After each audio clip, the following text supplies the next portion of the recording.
Você sabe claramente quais são os critérios que diferenciam uma santa mística de uma bruxa condenada à fogueira? Seja muito bem-vindo ao canal História e Bruxaria. Aqui você vai encontrar diversos conteúdos sobre Inquisição, caça às bruxas, bruxas reais, bruxas mitológicas e outros temas que estão interligados à figura da bruxa, ao mistério e à magia. Gostaria de deixar já avisado que o objetivo desse vídeo não é trazer polêmica para segregar, para trazer discussões de internet que um fica atacando o outro. O objetivo desse vídeo e do canal como um todo é trazer conhecimento e análise sobre o nosso passado, para que assim a gente possa entender o nosso presente, o que as ações do passado resultam no nosso presente e evitar prejuízos, evitar erros no nosso futuro.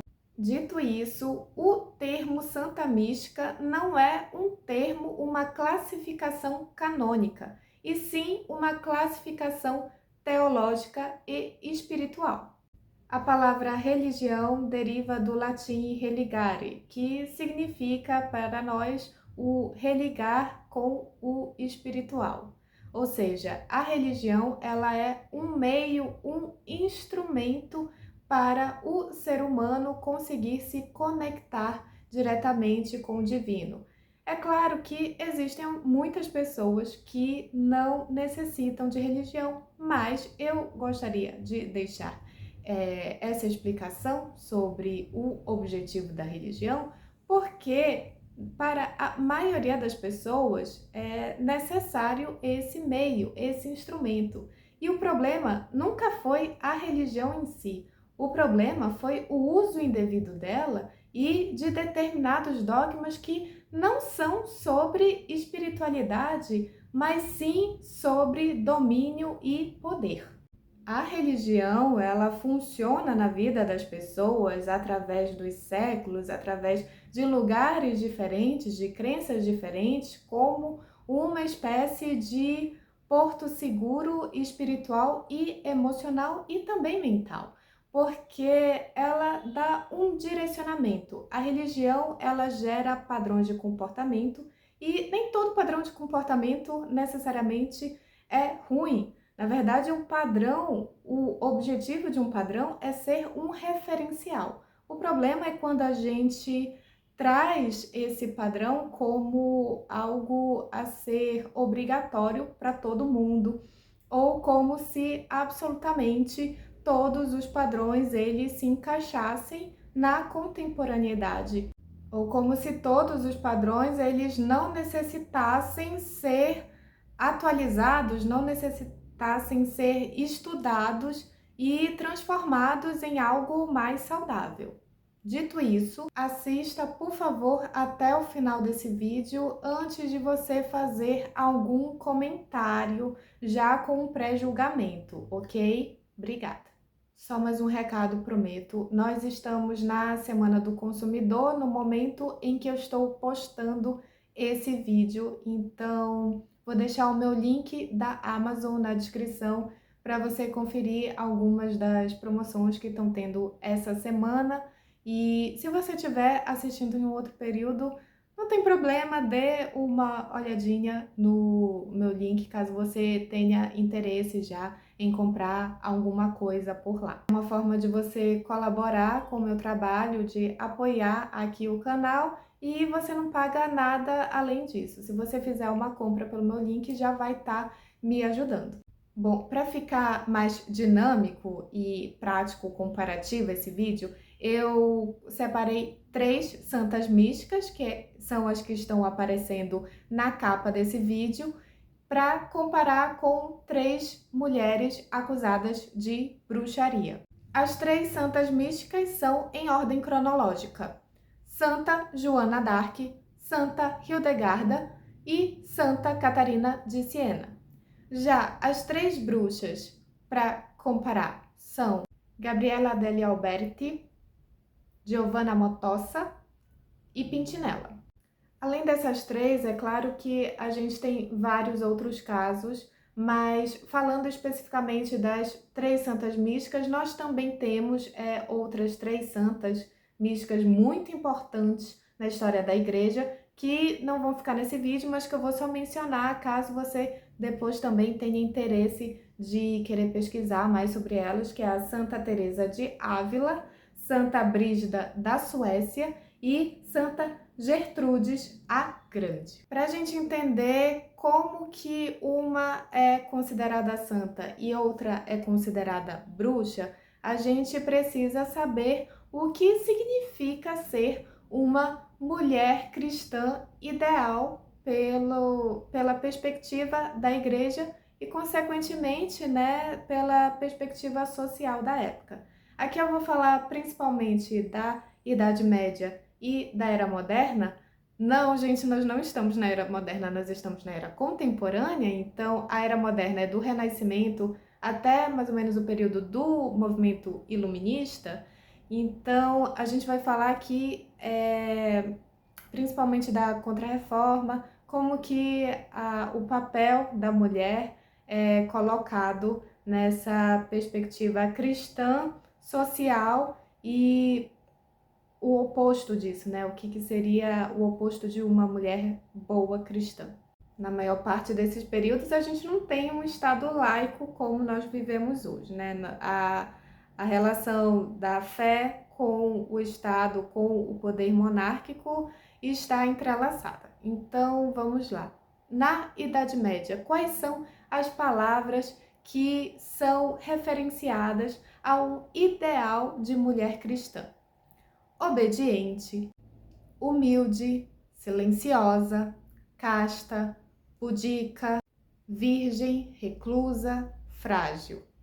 Significa que todas as mulheres medievais, elas cumpriam ali com esse papel perfeitamente? Não, isso é um ideal. Então, o mais próximo ali que essas mulheres conseguiam pelo menos performar, ainda que elas não fossem em essência, elas estariam ali sendo bem aceitas socialmente. Esse é o ideal, é a projeção.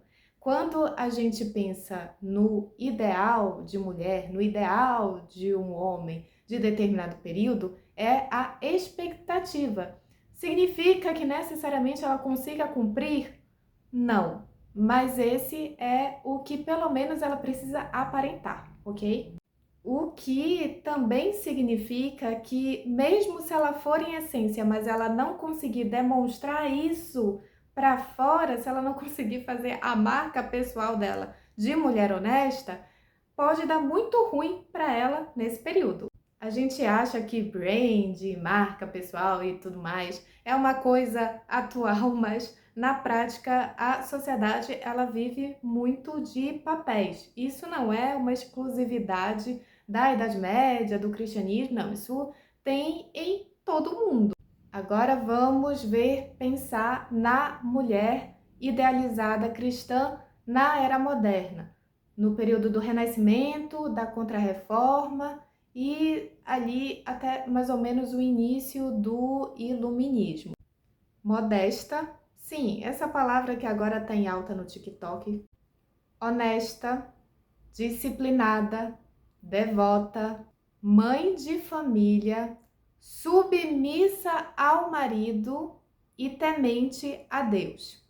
No período da Era Moderna, a gente tem muito mais um rigor do papel social feminino como algo totalmente ligado à moralidade. Então, a maior preocupação aqui está na moral. Agora que a gente já sabe o que é a mulher cristã ideal, o que significa uma bruxa na perspectiva cristã católica? Se a gente pudesse resumir, ela seria exatamente o oposto da idealização da mulher cristã. A mulher que é acusada de bruxaria, ela é acusada de pacto demoníaco, ela é amante, serva e aprendiz do diabo ou do demônio pessoal, ela é inimiga de Deus e, consequentemente, de todos os seus filhos bons cristãos. Ela é inimiga da maternidade, ela é insubordinada tanto à igreja quanto ao marido ou a qualquer homem. Ela pensa primeiro nela, ela pensa primeiro nos desejos dela, ela é associada à luxúria, ela é, sobretudo, uma mulher imoral. Esse conceito do que é uma bruxa, ele surgiu através do Malleus Maleficarum, que é o manual de inquisição especificamente para caçar bruxas, para identificar e processá-la e sentenciá-la. E lembrando que a bruxa, nessa perspectiva, ela não tem salvação. E o motivo dela ser queimada na fogueira, inclusive, é para evitar que o corpo dela possa voltar no dia do juízo final. De tão perigosa que é essa mulher, de tão inimiga que ela é de Deus, ela não tem a menor salvação. Isso aqui na visão cristã católica. O pecado da mulher ou do homem, mas aqui a gente está falando mais especificamente aqui do papel da bruxa, já que quando a gente pega ali os dados, tem muito mais mulher sendo condenada por bruxaria do que os homens. Inclusive no Malleus Maleficarum tá dizendo ali que as mulheres elas têm essa carne fraca, mais tendenciosa ao pecado em comparação aos homens, embora os homens também podem ser bruxos. E lembrando que especificamente a condenação por bruxaria, ela é a pior das sentenças, né, que você pode pegar, e ela só começou, né, a ser executada de fato, investigada de fato como algo específico a partir da bula papal, que foi requerida pelo autor principal do Malleus Maleficarum. Agora que a gente já sabe o que é uma mulher cristã ideal e uma mulher acusada de bruxaria, a gente vai voltar agora para as santas místicas para um resumo e apontar os pontos essenciais que fazem delas santas místicas. E aí depois a gente faz um comparativo com as acusações das bruxas. Começando pela Santa Hildegarda. As primeiras experiências espirituais diferenciadas ali que a Hildegarda relatou que experienciou, né, que viveu, começaram a partir entre os 3 e 5 anos de idade dela. Ela começou a escutar vozes, ela começou a ter visões e ela estava sempre em estado consciente. Não era um transe, não era um êxtase, ela estava consciente do que ela estava vendo, e essas visões, essas vozes, elas são sempre acompanhadas de uma luz viva, brilhante. Nunca foi ela que procurou ter essa experiência, ela sempre manteve a sua vida dedicada a Deus em oração. Ela entrou ali para a vida religiosa bem novinha, e a Hildegarda, ela veio de uma família nobre, tá? É importante mencionar isso daqui também, porque isso impacta na posição dela dentro da vida religiosa também. Ela continuou a ter essas experiências espirituais e ela mantinha tudo isso em segredo, tanto só para ela quanto em segredo de confissão, ou seja, o seu confessor, o sacerdote ali que a escutava, não podia contar, não podia levar essa informação como algo a ser processado, né? A menos que ela relatasse isso em uma situação que não fosse em segredo de confissão. Ela tinha consciência de que aquilo poderia ser visto ou como uma loucura ou como uma heresia, então ela foi prudente até os 42 anos. Quando ela fez 42 anos, a tal da voz divina deu ordem direta a ela de que ela precisava agir, que ela precisava escrever tudo o que a voz e as visões mostravam para ela. E o que ela fez? Ela fez um pedido oficial ao Papa. Ela foi em busca de legitimar a sua obra pela Igreja.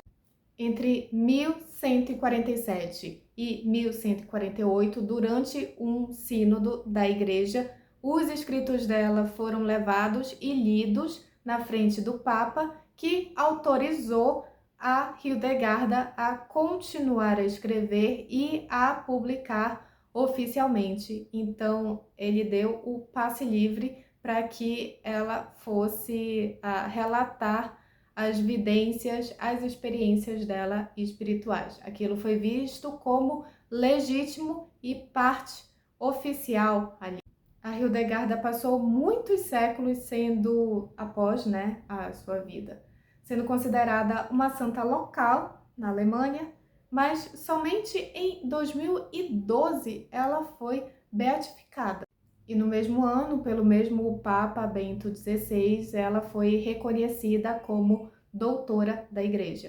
Agora vamos para Santa Catarina de Siena. Ela teve as primeiras experiências dela espirituais por volta dos seus 6 e 7 anos de idade, incluindo visões de Cristo. Durante boa parte, se não toda a sua juventude, ela procurou um estilo de vida em que ela tentava purificar o máximo possível o corpo e a alma através de um estilo de vida ascético, ou seja, ela negava os prazeres da carne, os prazeres do corpo, e ela mantinha o máximo de tempo em jejum e oração. Uma característica bem importante da espiritualidade da Santa Catarina é que ela é uma espiritualidade intensamente afetiva e ela é uma espiritualidade que tem como o foco central a união da alma com Deus. Tanto é que a experiência mística dela mais famosa é o chamado matrimônio místico com Cristo. Apesar dela se recolher para fazer as orações, não era ela que pedia para Deus dar ali diretamente a mensagem, era Deus que vinha até ela, a voz, as mensagens divinas, dando ordens claras, diretas. A mensagem era objetiva de como que ela deveria agir no mundo como um instrumento de Deus. Ela estaria ali sendo a portadora da mensagem de Deus. Enquanto a Hildegarda é uma monja, a Santa Catarina de Siena, ela é uma leiga consagrada pertencente à ordem dominicana. E no caso da Santa Catarina, ela relatava ali as experiências dela, sempre buscando um apoio dos seus confessores ou dos teólogos com quem ela convivia, e eles validavam muito da experiência dela, muito por conta do estilo de vida dela. Então, eles registravam as experiências dela. Por conta disso, ela chegou a ser conselheira de bispo, conselheira de papa, conselheira de governantes, e existem mais de 380 cartas em que ela escreve com um teor ali espiritual, como uma mensagem divina a essas pessoas importantes. Além disso, ela também ditou uma obra. Ela foi canonizada em 1461 e foi reconhecida como doutora da Igreja em 1970. Vamos agora para a nossa famosa Santa Joana d'Arc. Ela começou a ter experiências espirituais, a ouvir vozes divinas por volta dos seus 13 anos de idade, enquanto ela era apenas uma simples camponesa. Essas vozes foram identificadas depois como São Arcanjo Miguel, como Santa Catarina de Alexandria e como Santa Margarida. E elas tinham mensagens também muito diretas sobre o que a Joana deveria fazer, o que ela deveria agir. Defender a França apoiar o Delfim Carlos e libertar Orleans. A Joana sempre deixou claro que ela estava consciente do que ela estava vendo, ela não estava em transe, ela não estava em sonho, não era uma visão diferenciada, que ela estivesse fora da realidade, ela estava consciente. E ela foi submetida a julgamento, a observação ali dos teólogos e clérigos locais, e ela sempre afirmou que ela estava ali como serva de Deus e que ela era um instrumento de Deus e que tudo o que ela estava falando era em nome de Deus e que ela faria a vontade de Deus e da igreja. Muita gente fala da Joana d'Arc como condenada por bruxaria, mas ela não foi condenada por bruxaria, ela foi capturada por inimigos políticos e o julgamento dela foi ilegítimo, tanto que depois de um tempo ele foi revisto e anulado. Ela foi condenada por ela defender uma política contrária ao que o bispo que a estava julgando defendia. Tanto que entre as acusações que fizeram contra ela nesse tribunal eclesiástico ilegítimo, estava que ela vestia roupas masculinas e que ela estava mentindo sobre ouvir vozes divinas. Isso daí era só uma desculpa para executá-la, só que foi um tiro no pé porque ela se transformou em um grande símbolo da França. Ela foi beatificada oficialmente em 1909 e foi santificada em 1920. Agora vamos em ordem cronológica também para os exemplos de bruxas. Lembrando que se você estiver gostando desse conteúdo, aproveita e já deixa o seu like nesse vídeo porque me ajuda bastante. Começando pela Gabrina degli Alberti. Esse é um caso medieval, de julho de 1375. Todas essas bruxas eu já falei aqui no canal, essa eu tenho um short reels dela, e o caso dela é que ela foi condenada pela Inquisição medieval por heresia, porque ela era uma herbária e ela aconselhava mulheres da cidade dela, da região dela, a darem chá de camomila para os maridos que eram extremamente violentos. Então, chá de camomila era para deixar eles mais tranquilos e menos agressivos. A pena dela foi a amputação da língua, para ela ser silenciada para sempre. Como ela não sabia ler e escrever, então ela ficaria incomunicável. Além disso, ela foi marcada com fogo em alguma parte do corpo, que a gente não sabe exatamente qual, mas muito provavelmente o rosto, para deixar claro que ela era uma herege. A próxima bruxa é Giovanna Motossa. Ela é uma das bruxas do vídeo daqui do canal As Bruxas de Rifredo. Ela foi acusada, condenada à fogueira por bruxaria, por pacto demoníaco, rejeição à fé cristã e uma série de supostas maldições, maldades, atos diabólicos contra as pessoas ali da cidade dela. Vale lembrar que a Giovanna, ela era uma viúva pobre e que ela foi indicada ali porque ela estaria furtando algumas ervas de uma propriedade religiosa. A nossa terceira bruxa, ela passou 2 vezes pela Inquisição, sendo que a primeira, eles meio que passaram pano ali para ela, viram que tinha pouca herbária na cidadezinha, então eles tentaram ignorar, mas na segunda vez ela foi indicada de novo e ela foi condenada à fogueira. O nome dela é Pintinela e ela é uma das bruxas do vídeo daqui do canal do Vale Camônica. Ela também foi condenada por pacto demoníaco, entre uma série de outras questões. Vamos fazer agora o quadro comparativo, lado a lado. Experiência espiritual da Santa Mística é vista como uma graça divina. Experiência espiritual da mulher acusada de bruxaria é vista como pacto demoníaco. A Santa Mística, ela está numa posição passiva à espiritualidade. Deus é que vem até ela A voz divina, a graça divina é que diz como e por que ela deve agir. Ela é um instrumento da vontade de Deus.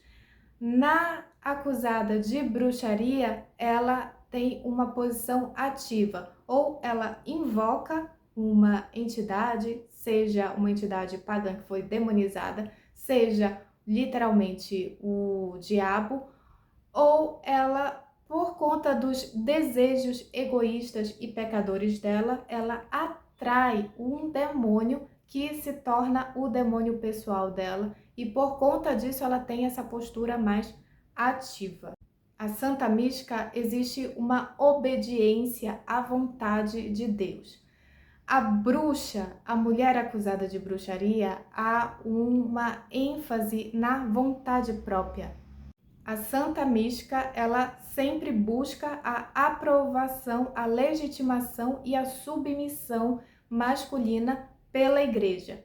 Já a mulher acusada de bruxaria, além dela ser autônoma, ela está ali totalmente fora da vontade da Igreja, totalmente fora da vontade de Deus. Enquanto que a palavra de uma, ela é aprovada, ela é registrada e ela é admirada pelos clérigos e teólogos, a palavra da outra, da acusada, ela é reinterpretada através da tortura. Uma recebe proteção institucional, outra recebe isolamento social.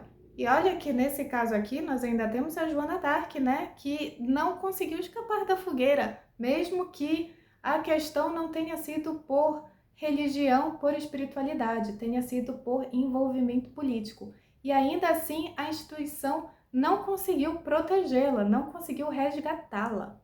Você sabia que de 37 doutores da igreja, 33 são homens e 4 são mulheres? Dentre as 4, as que eu já citei aqui no vídeo. Será que só existem 4 mulheres doutoras da igreja? Por incapacidade feminina, porque a regra geral é que as mulheres não são capazes de desenvolver o intelecto ligado à espiritualidade e trazer valor, agregar valor à igreja? Ou será que é porque a mulher, ela muitas vezes é colocada até os dias de hoje como relacionada à submissão e apenas ao aspecto de mãe, de parceira, e não como um indivíduo individual, literalmente, ainda que obediente a Deus? Será que não está na hora de riscar do papel determinadas palavras referenciadas à mulher cristã ideal?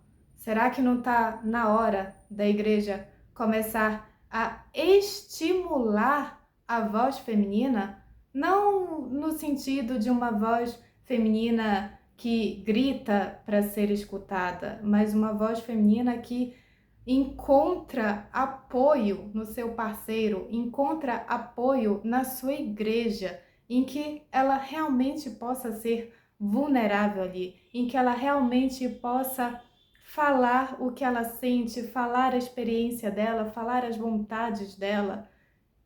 E sinceramente, não venha aqui me dizer que isso iria contra a boa moral, os bons costumes ou os dogmas da igreja, porque, como dito no início do vídeo, o objetivo da religião é religar, é conectar com Deus.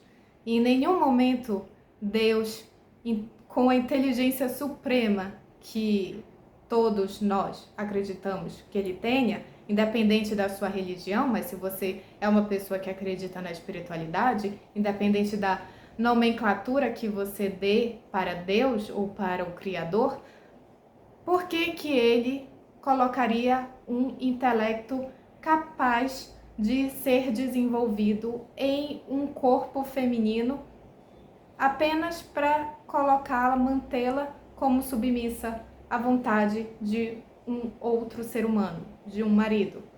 Será que a mulher, ela não pode ser colocada em um posto de equidade intelectual? Eu não estou falando aqui de contexto físico. Sim, nós somos diferentes fisicamente. Se nós não fôssemos diferentes fisicamente, essas discussões elas nem precisariam existir. Isso nem seria um tema. né? Não vou me estender sobre esse assunto porque o vídeo já tá longo e falar sobre os dogmas da igreja mereceria um outro vídeo, mas de qualquer forma, eu fico feliz que você tenha ficado até aqui o final. Se você ficou, deixa uma estrelinha nos comentários e se você tiver algo para comentar também pode. Lembre-se sempre respeitoso, não vamos atacar ninguém. E, enfim, te vejo no próximo vídeo. Um beijo e tchau!